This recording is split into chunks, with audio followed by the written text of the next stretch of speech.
Hello, class. Hey, this is your instructor AJ. I wanted to take some time out to point some things out. I'm reading the post. Very good job for week 2.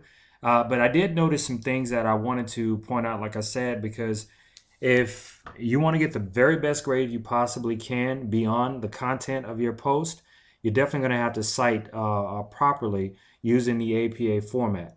And the first thing I want to remind you to do is to please, whatever you do, read the DB rubric, the discussion board rubric.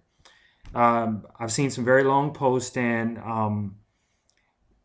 some people actually might be posting a little bit beyond what they're supposed to post.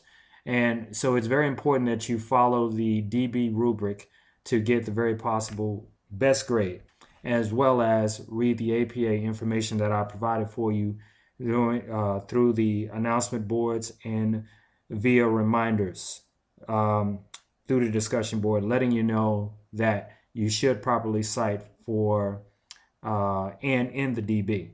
With that being said, let's kind of go over an example of how and what I'm looking for. And papers that tend to cite properly tend to get the best scores for me. Now, this is a post to a fictitious student named Jana.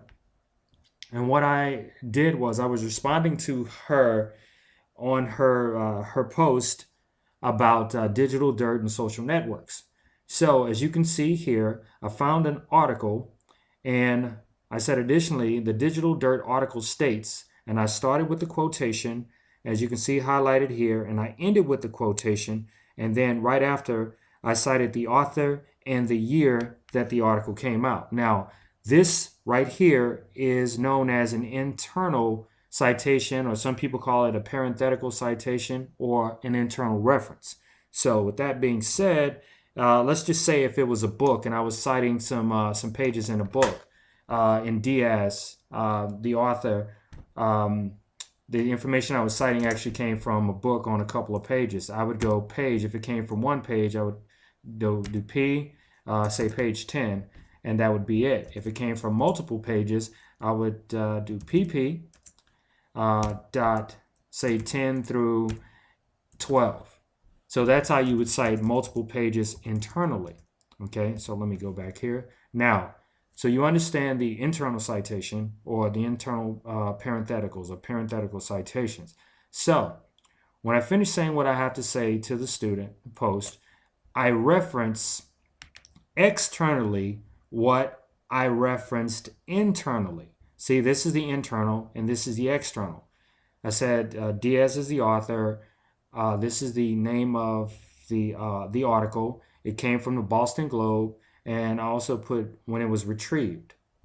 And some of you guys are familiar with this. I actually got this from ProQuest. Now, also wanted to point out a couple of other things. Here's some examples of a book with 2 or 3 authors, and just so happened this book, the example I'm using here is the actual book that I have, which is the 12th edition, and I know that you have the 11th edition. So everything would be the same here, except for this would be the 11th edition.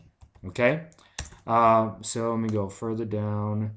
Here's example of electronic sources, websites. I'm not going to go too deep in this because you actually have the information on how to cite, and I've supplied actually information from Purdue OWL, Sydney University, University of Sydney, as well as St. Mary's, and I've given sample papers.